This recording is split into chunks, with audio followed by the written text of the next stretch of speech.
大家好，我係俊豪。唔經唔覺，我由廣州過嚟馬來西亞生活已經8個月啦。最近網上面有好多關於治安同人際關係嘅討論，搞到我忍唔住去諗一個好有意思嘅對比。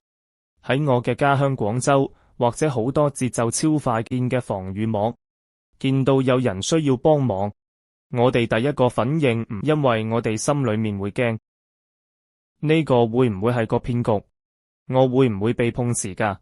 嚟到馬來西亞生活8個月，除咗法律同治安之外，最令我呢個廣州人感到震撼嘅，其實係大馬人與人之間嘅信任感。喺好多節奏極快嘅一線城市，為咗怕俾人呃或者被碰瓷，我哋面對陌生人嘅時候，往往會選擇防備，甚至直接走開。但喺大馬嘅街頭，我睇到嘅係另一種風景。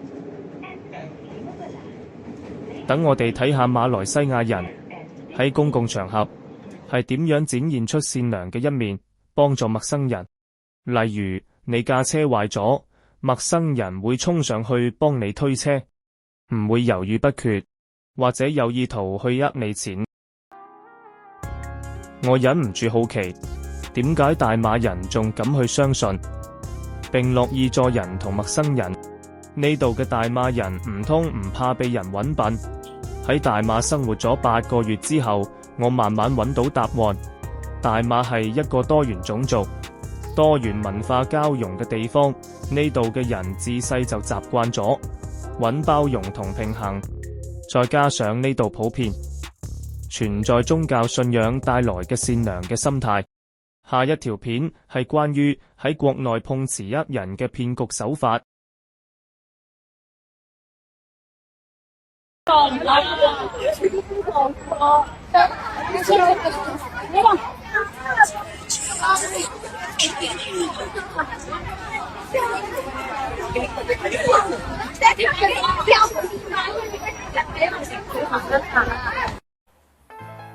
停！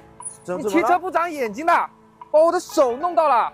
不好意思啊，我不是故意的，真不故意的，不好意思啊。你看你把我的手都搞肿了，赶紧赔钱。我就稍微碰了一点点，怎么可能会肿呀？你撞了人还有理了？今天你不赔5000块钱，你走不了。我在路边看你半天了，你撞到人还想走啊？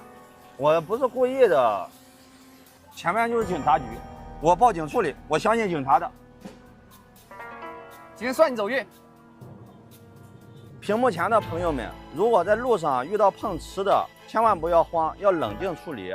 第一，我们不要给他产生冲突，也不要跟他产生肢体接觸。第二，我們不要給他私了。第三，我們直接報警，等待警察，讓警察過來處理。我上一段片講過，每片土地都有陽光照唔到嘅角落，但我哋唔應該因為見到一處陰影，就否定咗成個太陽。喺廣州，防備心保護咗我，因為防人之心不可無，分分鐘驚俾人呃，俾人搵笨，所以造成我有好大嘅壓力。喺大馬，呢種熱心助人嘅善意反而慢慢咁治緊我呢個習慣咗快節奏同高防備心嘅廣州人。我覺得呢份信任同熱情先至係大馬最靚嘅風景。